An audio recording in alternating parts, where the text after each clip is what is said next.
or local news. News Radio 600, KOGO. Welcome to Real Estate Exposed, helping people in San Diego buy, sell, and refinance their biggest investment. Delivering you timely truths, exposing important issues, and helping you get into the right home.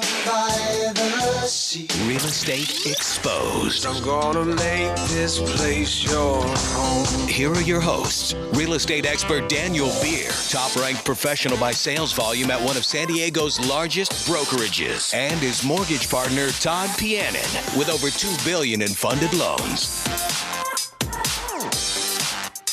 Good morning. Welcome back to the show. I'm Daniel Beer, Windermere Homes and Estates with Todd Pianin, and we're ready to roll. We are ready to roll. This is going to be a great morning. We're going to jump into a number of good topics. Here's what we have on the docket for you today.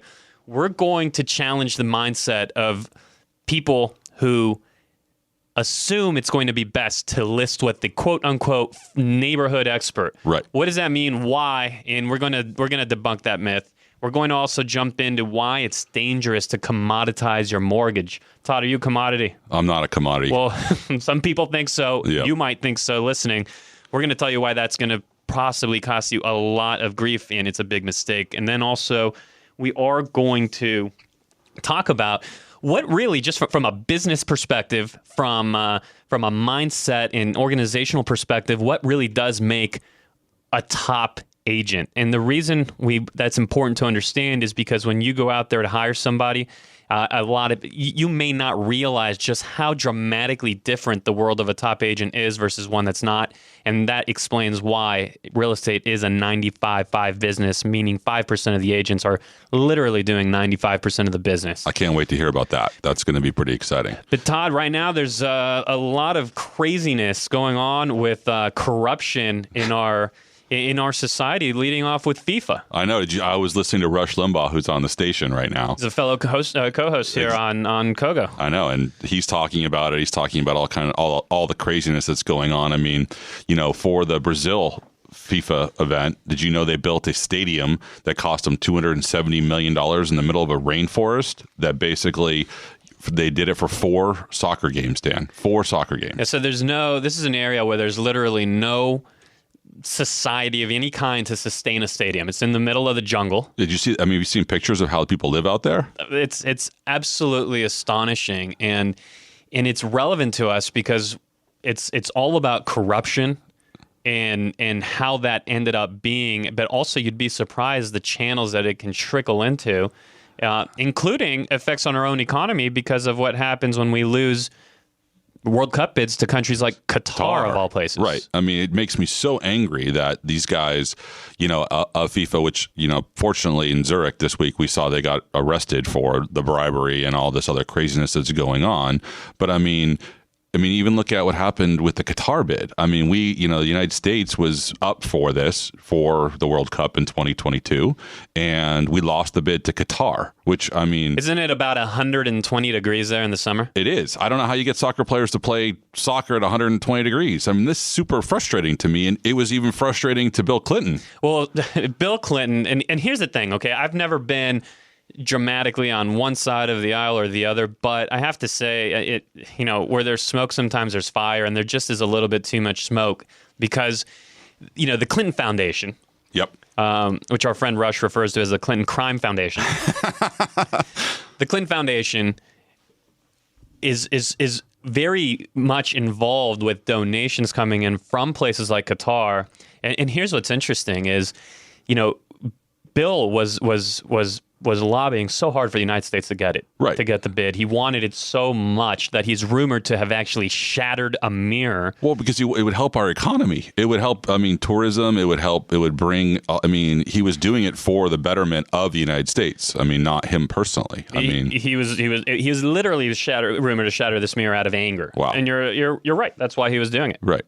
So, he's a patriot. I mean, we can say whatever his political beliefs are, but he's a patriot and he wants to take care of our people. And wow. So unless he's now, however, completely singing praises and on Team Qatar. Why? And and here's some interesting and disturbing figures for you. So the Qatar 2022 committee, the committee that was dedicated to to lobbying for them to get the bid, has been actually found to have donated between $250,000 and $500,000 in 2014 to the Clinton Foundation. And the state of Qatar itself donated between $1 million and $5 million to the Clinton Family Foundation. And now if you go on the Clinton Foundation website, you're now going to see they're pro-Qatar? A lot of support. Wow. And you're listening to Real Estate Exposed here with Dan Beer and Todd Pianin on News Radio 600 KOGO. And we're just touching on this because it hits back close to home. And, you know, while countries like Qatar get this kind of support, and while the Clinton Foundation gets donations, quote unquote, you know, you out there, you might be looking for some help too. You might be needing to sell your home, but no one's coming to give you a handout. No. Qatar's not sending $100,000 for you to fix up your home to get a higher price, right? And for that reason, Todd and I are going to do something special today. We're going to give out our personal phone number once again, which we only do from time to time. And here is the number. And what we're giving you, there's no charge of any kind. It's free. We've just put it together for you as a gift for being a listener. It's the 44 money-making fix-ups when selling your home. Because a lot of people, one of their first questions when we sit down with them at the kitchen table to talk about getting their home sold is, you know, Dan, what can I do to fix my house up? Where should I put some money? What should I invest in? And they don't always have the right idea. But they think they do. They think they do, which is fair. I mean, and you know, to their credit, that's why we're sitting at the table with them. Right. Agreed. So we've put together the 44 money-making fix-ups when selling your home. That phone number, all you have to do is text your name and email to it, and it'll be sent out right to you. It's 858-900-3368. That's 858-900-3368. We'll be happy to shoot that off to you. And so, going back to this story here regarding FIFA, right? Do you see that it's gotten actually to the point where FIFA officials were actually arrested in Zurich for corruption going back 2 decades? Wow, that's a long time. I mean, is FIFA going to fall apart because of these guys being arrested? I mean, what's your thought on this, Dan? I mean, you know, it's going to be interesting to track it. There's some conversation around countries like the United States pulling out of FIFA. Hopefully, in the process of that, taking a lot of what they call the CONCACAF, countries with them. Basically, those are North American countries that come with them out of FIFA. They believe they could get some support from Australia, and even though these aren't superpowers, right, in the soccer world, the United States is actually far more influential than the Frances and Germanys of the world would like to admit because of our financial backing power. I mean, if you actually, if we were to pull up some statistics, and we don't have them here in front of me, but you just look this up and you'll verify the same. If you look at who travels to World Cup events, it's heavily United States fans that go to these games, and it's it makes sense. We have the most disposable income in the world in this country. Well, I mean, soccer's becoming so much more popular, and it's too. growing. Exactly. Yep. So there is talk about, and it's all just rumor right now, but there's a lot of anger over it. And more than anything, it's the world's most loved sport. It's a passion for so many, billions actually of people around the world. Right. And it's really facing a lot of danger right now due to this corruption. It's too bad that this is going on. So we're going to be we're up next here. Excuse me. I think I swallowed a frog there. But coming up next, we're going to be talking about listing your home with the farm, with whoever is the area expert, the guy whose signs you see all the time, why you may or may not want to, and you're going to be pretty surprised by what you hear. This is News Radio 600 KOGO and iHeartRadio. We're back with you, Dan Beer and Todd Pianin on Real Estate Exposed, News Radio 600 KOGO.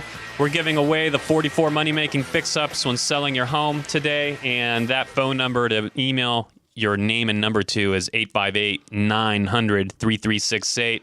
Go ahead and text to that number, that 858-900-3368. That's right. Excuse me. Text that number with your name and email. But so I have a question for you, Dan. Talk to me about agents that just farm their neighborhood, and they claim that they're farmers basically. I mean, they're saying that this is their zip code or this is their street that they farm on. Sure. I think our listeners, I mean, I get postcards all the time from the same agents over and over and over again. Right. And it seems like that they keep hitting my neighborhood, but then if I go 3 blocks over or even a different zip code, my neighbors aren't getting the same stuff. So what does that mean when an agent farms your neighborhood? Yeah, and the way it's connected to you is you might be thinking about getting your home on the market and, thinking, who's my neighborhood expert, or who's the guy or gal that's just ultra focused here on my neighborhood, my street, my subdivision, gated community, what have you. Right. And so, you really want to, as a home seller, be able to separate and understand the world of your needs as a home seller versus why that agent is doing what they're doing to give you the perception that they are the neighborhood expert, and how they're approaching that from a business perspective for themselves. And it really comes back to, what Real Estate Exposed was created for to begin with, which is to kind of pull the veil off of these business practices. Not that they're good or bad, by the way, and I actually do much of this too. Right. But for you to understand, when you're hiring somebody to sell your home, why that, and you say to yourself, I want that neighborhood expert. Well, what does that mean, and is that even good for you? Well, I mean, I watch all these reality shows, Dan. I watch $1 Million Listing and all that kind of stuff. And it seems like if an agent is just focusing in on one neighborhood or one area, they don't have reach to bring in buyers from other neighborhoods. Mm-hmm. It seems like they may not have a pool, or, what you can buy, for sake of argument, in Carmel Valley may not be what you can buy in, let's say, Santa Luz. I mean, or a buyer for Carmel Valley could be the same buyer for Santa Luz. They just don't know that the product is out there, I would assume, right? Yeah, what's exactly. So, question number one is, it really boils down to, what is your agent's job? And the way I define the role of a listing agent is that their job is to find the market for your home. There cannot be a buyer in the marketplace that's motivated to purchase a home like yours who is not aware that you're available, and who is not motivated to come and look at the home under your terms because of the reach and the strategy that your agents put in place. And so what's interesting is still we butt up against this question, but are you the neighborhood expert? Or how many homes have you sold on my street or on my block? Does that matter? It may or may not, right? So it may or may not, to be fair. Let's look at this. If you're interviewing somebody that's only sold 10 homes this year, which actually is quite generous, because that would put that person among, it's a funny industry where if you only sell 10 homes and we're already hitting, June, right, or you would actually be one of the higher producing agents. But so I'm giving you the benefit of the doubt here. You're interviewing somebody that's sold 10 homes. And well, at that point, it really might matter. Well, at least were the 10 in my area, or where do they come from? But if you're interviewing somebody that has already sold 50 homes this year, right, that's going to sell 100 homes by year end, that's going to sell 200 homes by year end, my question to you as a home seller is this, and I'm not trying to be sarcastic, but then again, the sarcasm is necessary in order to just illustrate the point.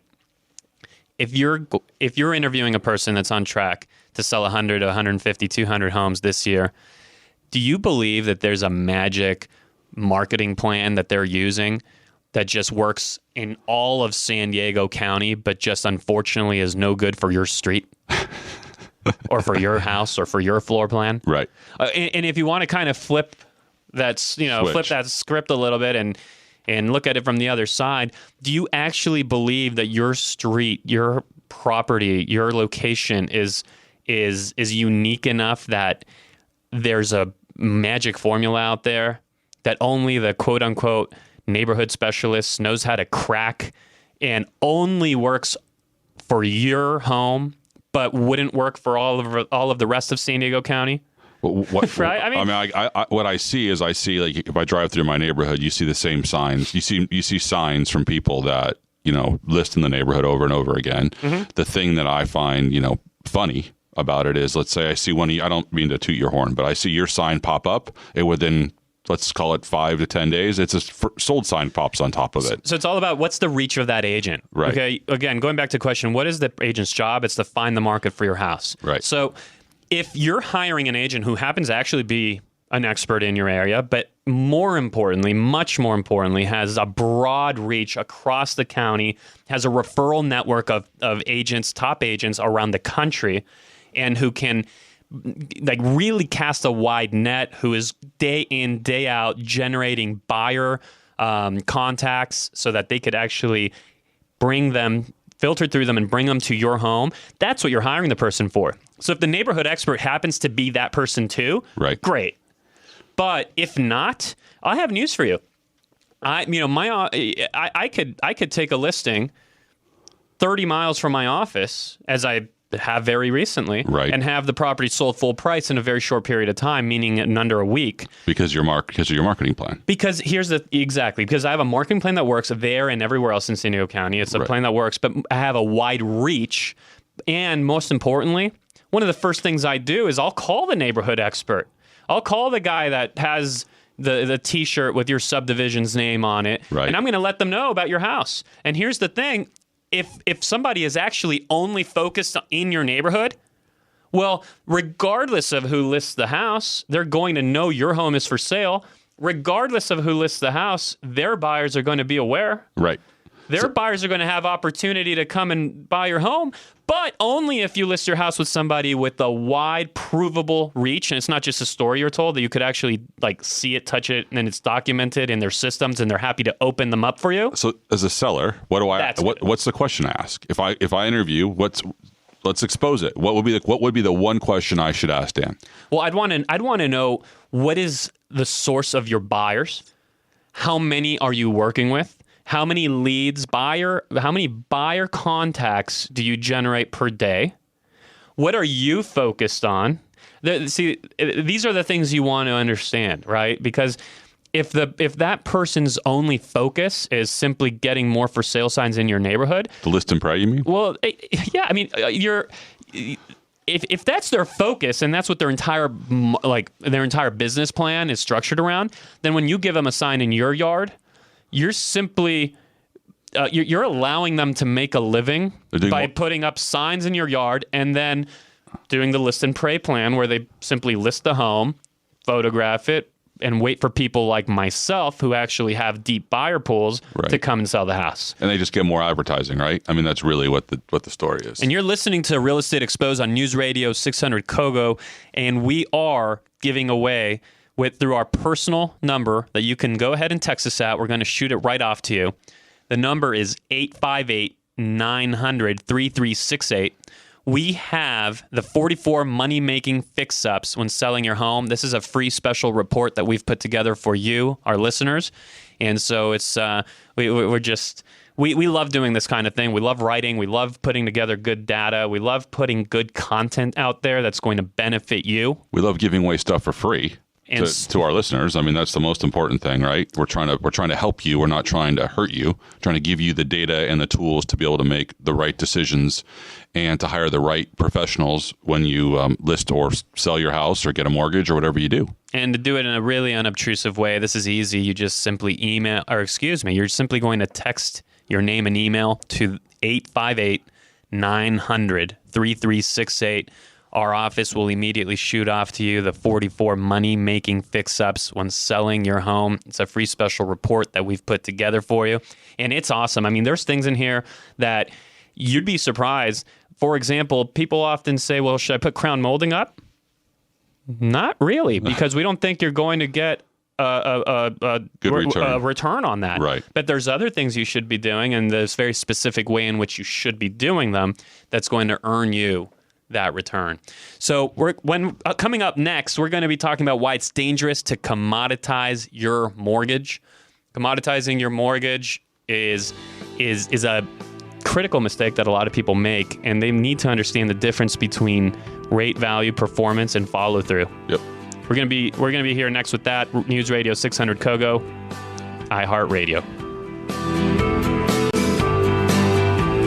Welcome back, Dan Beer of Windermere Homes and Estates with Todd Pianin, the baddest mortgage man in San Diego County at Samuel Scott Financial. Todd, people always ask me when we're working with buyers, what's the rate? What's the rate? Who has a good rate?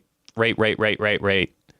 And there just has to be more to it, because there's more to any business, there's more to any service than what's the rate? What's the price? Because think about this. What's the price of a hamburger? Well, depends where you go, right? It depends. See, price and rate and everything else, it's irrelevant in the absence of understanding value. Right. So what do you say, man? Because I have to think, especially in your business, it's just what's the rate? Yeah, so I've got two stories I can tell. One is, I think I told you this one before, Dan, that I had an attorney who worked for a very high-priced law firm, and he came in and he said to me that he wanted a cheaper rate than what I was giving him, and I basically said, okay, no problem, I can do that, but what's your hourly rate as an attorney? And he said he was $500 an hour. I said, great, I want you at $250 an hour.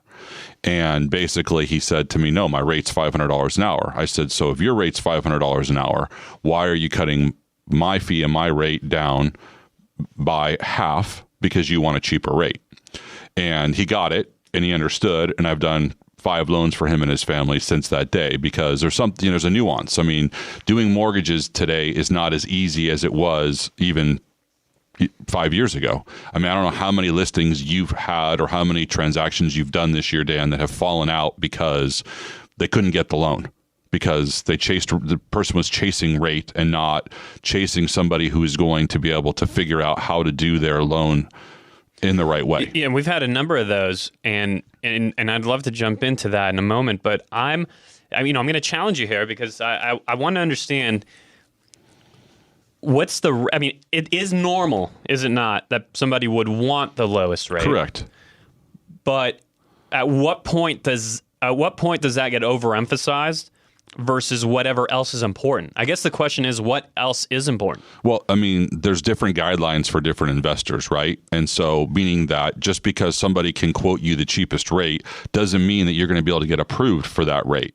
So there's a lot that goes into it, especially when you're looking at somebody who's buying a home that's, let's call it, over conforming, or even an FHA transaction can be difficult with certain people. I mean, we had a guy today, or this weekend, that called us up, and he was pre-qualified with somebody else on a 203K loan that he said that I'm using a non-occupying co-borrower. Well, to qualify for a 203K loan. 203K loan, just so you know, Dan, is a rehab loan, right? You can buy a property that's beaten down a little bit, and you can owner occupy it, and you can actually borrow the money. It's like a construction loan that the government puts out. Well, the other mortgage broker that they're working with didn't know the guidelines, and you can't use a non-occupant co-borrower to qualify for a 203K loan. So it's little nuances like that you can chase rate, or you can talk rate. And what we do, and what Taisha and I both do, is we deliver the cheapest rate we possibly can, but we believe in transparency. We believe in, we're not going to offer you a rate that we can't deliver, and we can't figure out a way to get your loan done. Yeah. So, all right. So that starts to make sense to me, because in this, this might have happened to you out there, because I've seen borrowers get kind of strung down a road with a lender that's promising X, but then suddenly can't, and it's almost too good to be true rate. Right. And then, of course, it ends up being that they're so far in, so deep into the process, or so much just hanging on this thing, that they end up just adjusting the loan program. They end up paying more. Right. They end up disappointed.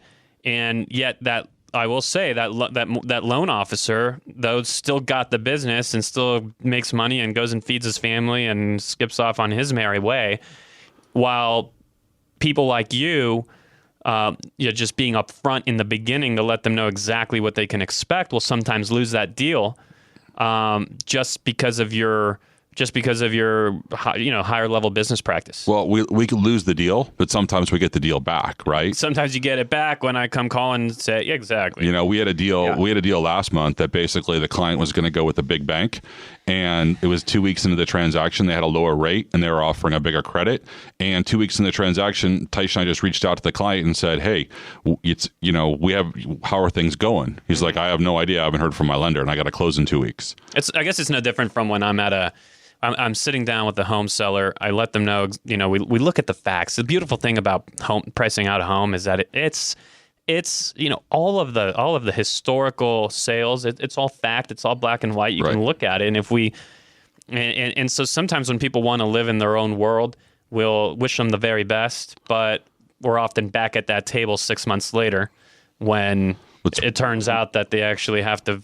You're going to have to sell your home in the real world. Right. I mean, what would you prefer, Dan? I mean, would you prefer, me to lie to the client and tell them a higher interest rate a lower interest rate just to get them in the door? And then, lenders are known for being bait and switch, right? I don't want to be known for that. So let me ask you a question listening to this. What is the most, what would be the most, just likely reason that you'd choose one lender over the other? And is it rate? Is it always going to be rate, or how much do you value the upfront honesty of it? I was talking with a builder recently, or with somebody that was going to build a house, and they got a bid from one builder, they got a bid from another builder, and they were like night and day. It's unbelievable how different they were. But at the end of the day, you have to ask yourself, is there really like a secret lumber yard with really cheap material and wood and just, tile on a discount at 10 cents on the dollar? Like, where is this magic marketplace that builder B is getting their stuff at versus builder A? Right. At some point, the costs of lumber and tile, et cetera, there's some fluctuation, but it's not going to be night and day. And at some point, there's a cost of money, right? The cost of borrowing. And that interest rate trickles down from what's set from the Fed and what the institutions can borrow at, and then what they can make a profit on to pass that on to you. And if it's really night and day, you have to ask yourself if it's real. What you can do to make more money on the sale of your home is to do smart fix-ups on your house that are going to make you money. And we've put together a report called the 44 money-making fix-ups for selling your home. And we're going to email that off to you simply by sending us a text message to 858-900-3368. That's 858-900-3368. And we'll shoot this free report that we've just put together for you, the 44 money-making fix-ups when selling your home. This thing is just bad. I mean, I love it. Bad in a good way. The good bad. It is a good bad. The good bad. It is a good bad. I love reading that. And you're listening to Real Estate Exposed with Dean Beer and Todd Pianin. Coming up next, what is really the difference between the top 5% of practitioners that you can expertly sell your home with or do your loan through, and the rest of the crowd? What truly makes that difference? You're going to be astonished. This is News Radio 600 KOGO, iHeartRadio.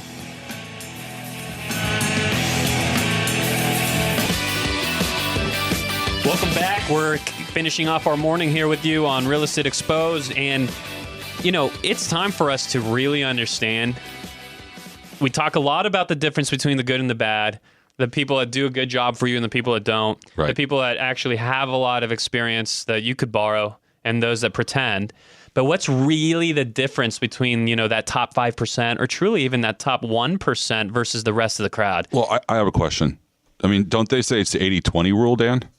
So the 80-20 rule, and if you're familiar with what that is essentially a rule in life, really, where 80% of results come from 20% of activities. But in real estate, it's really more of a 95-5 rule, meaning that 95% of transactions, of 95% of happy home buyers and happy home sellers are working with 5% of the agents. And so understanding that, it's important that we talk about this, but more importantly that we talk about this and explain why you should even, why should you give a crap? Like, why is this important to you? And it always boils back down to your pocketbook. Right. I mean, I would assume that if you want to work with the most productive agents, right? So someone who's doing 95% of the transactions or in this county of San Diego, that's who I'm going to interview with. So I guess if I'm sitting at the kitchen table with somebody and interviewing someone, I would say... Yeah, but why? Why does that matter? Like, why? Really, Todd, why? Why? Why does it really matter? What does it look like internally? You know, what is that process, that value proposition? What does their business structure look like? And I want to expose a few of those things so you understand the day-to-day practice of the grand majority of agents in San Diego County and the day-to-day practice, experience, knowledge, leverage, just value that's there with the top couple of percent. But explain to me why wouldn't I want to give the loan? Why wouldn't I want to give my listing to my cousin, my sister, somebody who I'm related to? I want to help them out. I mean, it's astounding how many people will do that. But let's really dive deep into, let's start here. What is the day of a top producing, top level expert look like versus somebody that's just trying to do real estate? Versus somebody that fogged a mirror, got a license, and yippee-day, I'm now authorized to sell homes. I now can take my best friend's multi-$100,000 asset and put it in my hands because I got a license, which takes absolutely no effort to get. Right. All right. So I can tell you. Talk about your day. Dan. So my day we get in at 8:30. Right. We know exactly what we're going to do. We know exactly what phone calls are being made. The entire staff is there. We review our files. What do you mean by we? Well, we have a team. We have a team that everybody on the team is a specialist in their part of the business. So our transaction and listing managers in their files. I'm handling our sellers. Our buyer specialists are deep in with our buyers. Everybody's an expert in what they do. But more importantly, we have an actual workflow. We have a calendar. We have accountability. There's certain measurables and deliverables that are expected. We know we study the market. So like your listing specialists don't take a listing and then like go to the beach or go to the gym or... Yes. I mean, that's what everybody out there does, right? So I want to really illustrate the difference between if you're working with a top level professional and if you're not. And here's the truth. Most agents don't have enough to do. Okay, that's just a fact. They just simply don't have enough to do. In San Diego County, there's actually only about a quarter of a listing per agent. And to put that into perspective, in a lot of other markets, there's actually 4 listings per agent. Wow. Is that such a huge difference? Wow. And so there's just simply not a lot for them to do, so they don't have a lot of experience. And so they actually really do come in 11 o'clock or so, they're done by 3, and they're at the beach. Wow. Now, if you're selling your home, why would you be comfortable with somebody that might sell 4 homes this year as the average agent will in San Diego County? Why would you trust hundreds of thousands of dollars, if not millions, depending on your home, right, on that person, regardless of if they were your best friend or not, when if you were doing virtually anything else in life, you wouldn't. Right. You wouldn't do your surgery with that person. With a part-time doctor? No. With the part-time doctor or the doctor that, who doesn't really spend that much time in doing research, becoming a market expert, becoming, a true practitioner of what they do. You wouldn't do it. You wouldn't get, even in the financial planning world, you wouldn't. Most people out there won't trust their retirement accounts to somebody that they don't feel incredibly comfortable with, that they're going to do the right thing and that they have the experience and the track record of having done the right thing and proven results. Because, Todd, we live once, and when you're at the end of your life, there's only one retirement you're going to be able to enjoy, and that money better be there. Right. No, agreed. Why is it different? You tell me from the perspective of a consumer, why would it be different when dealing with your loan or dealing with your that's the sale of your home? The same thing. In the lending world, we have the same issue, right? You've got people out there that it's just as easy to get a lending license, and people say, hey, might as well, now that I'm a lender, I don't, I'll work for cheap, but they don't understand the ins and outs, and that you have to actually do a good job, and you have to be available for your clients, and you need to be working as a real job. That's what needs to happen. And I think that, what's made us a good team is that we both, our teams that we have working for us as well as ourselves, we take our jobs as jobs. We don't look at it as careers. As careers. I mean, you talk about all the time when I talk to you that your business is a corporation. I mean, you think of it as a company. You're running a company. I mean, the difference. Let's bring it back though to you, the listener. Why does this matter to you? Okay, so the difference is one of these. One side of that. One of those groups is actually studying the market on a daily basis. One of them is at the beach. Right.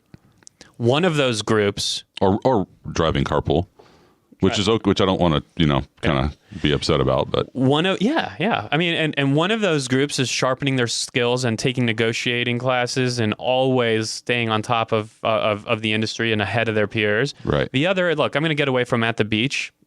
The other is just simply going along for the ride. It's a really tough business. When you get into this business, you kind of show up at your desk. And by the way, I did this for the first couple of years of my career. Yep. You show up at your desk and you're not really sure what to do or where to go or what to do. I mean, you're surfing the internet, you're falling asleep at your desk, and then you're going home. You're on Facebook. If you're going to be selling your home, trust it to somebody with a deep proven track record, especially somebody that has a systematic way, a provable way to get you the most for your home. There are certain fix-ups that your home can go through that are going to make you money. We've put together a free special report for you. We're going to give out the number one more time. Text your name and email to the following number. We're going to shoot this off to you immediately. That number is 858-900-3368. The 44 money-making fix-ups when selling your home. You can't afford not to have that. We've spent a lot of time and energy on it. And so it's our gift to you. Can't wait to talk to you next week. Have a great weekend, everybody. Can't wait to see you next week. Bye-bye.